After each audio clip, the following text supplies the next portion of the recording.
பிரியமானவர்களே, இயேசுவின் நாமத்திலே உங்கள் யாவருக்கும் என்னுடைய அன்பின் வாழ்த்துக்கள். இந்த கடைசி காலத்திலே கள்ள உபதேசத்தை எப்படி கண்டுபிடிப்பது, அறிந்து கொள்வது எப்படி? இதிலே தேவன் நமக்கு என்ன அழகாக கற்றுக் கொடுக்க விரும்புகிறார். மத்திய எழுதின சுவிசேஷம் 7:15-16 சொல்லுகிறது, கள்ள தீர்க்கதரிசிகளுக்கு நீங்கள் எச்சரிக்கையாக இருங்கள், உங்களிடத்திலே அவர் வருவார்கள் என்று. ஆமென். ஆண்டவர் முதல்ல எச்சரிக்கையாக இருக்க சொல்றார். ஒரு அழிலே சொல்லுங்களேன், எச்சரிக்கையாக இருக்கணும். இவர்களை எப்படி அறிந்து கொள்வது? 16 வசனம் சொல்லுகிறது, அவர்களுடைய கனிகளினாலே அவர்கள் அறிவீர்கள். ஆமென்.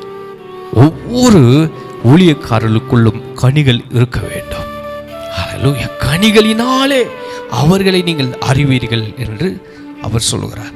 ரோமர் 16:17, நீங்கள் கற்றுக்கொண்ட உபதேசத்திற்கு பிரிவினைகளையும் இடர்களையும் உண்டாக்குறவர்களை குறித்து எச்சரிக்கையாயிருந்து அவர்களை விட்டு விலக வேண்டும் என்று உங்களுக்கு புத்தி சொல்லுகிறேன்.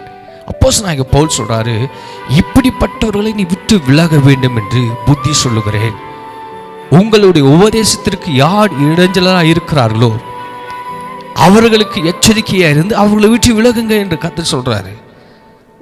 18வது வசனம் பாருங்க, இயேசு கிறிஸ்துக்கு ஊழியம் செய்யாமல் தங்கள் வயிற்றுக்கே ஊழியம் செய்து நய வசனிப்பினாலும் இச்சக பேசினாலும் இருதயங்களை வஞ்சிக்கிறவர்களாய் இருக்கிறார்கள். ஹல்லேலூயா. இப்படி பேசுகிறவர்களை குறித்து நீங்கள் எச்சரிக்கையாக இருக்க வேண்டும். ஆமென்.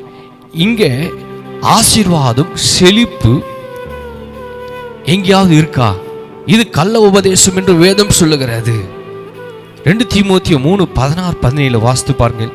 வேத வாக்கியங்கள் எல்லாம் தேவ ஆவியினாலே அருளப்பட்டு இருக்கிறது. தேவனுடைய மனுஷன் தேறினவனாகவும் தகுதி உள்ளவனாகவும் இருக்க வேண்டும். உபதேசத்திற்கு கடிந்து கொள்வதற்கும் சீர்திருத்தலுக்கும் பிரயோஜனமாயுள்ளவைகளாய் இருக்கிறது. ஆமென். இதில் எங்கேயாவது செழிப்போ அல்லது ஆசீர்வாதம் என்று எழுதியிருக்கா? பிரியமானவர்களே, நீங்கள் தெளிந்த புத்தி உளவலாய் இருக்க வேண்டும் என்று கர்த்தர் சொல்லுகிறார். 1 தீமோத்தேயு 6:10 சொல்லுகிறது, பண ஆசை எல்லா தீமைக்கு வேறாய் இருக்குது. சிலர் அதை இச்சித்து விசுவாசத்தை விட்டு வழுவி அநேக வேதனைகளாலும் தங்கள் உருவை குத்தி கொண்டிருக்கிறார்கள். பாருங்க, இந்த கடைசி காலத்திலே இந்த பண ஆசையினாலே அநேகருக்கு தீமையினாலே விசுவாசத்தை விட்டு விலகி போகிற சூழ்நிலை, விசுவாசத்தை விட்டு வழுவி அநேக வேதனைக்குள்ள உருவை குத்தி கொள்ளுகிறார்கள். ஆமே, இதிலே நம்ம எச்சரிக்கையாக இருக்க வேண்டும்.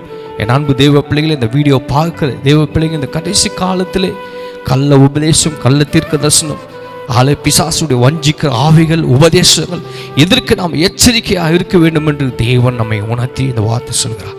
இந்த வார்த்தையை நீங்கள் கேட்கிற தேவ பிள்ளைகள், இந்த வேத வசனத்துல என்ன சொல்லுகிறார் அந்த வசனத்தின்படி நடங்க, அந்த வசனத்தின்படி செய்யுங்க.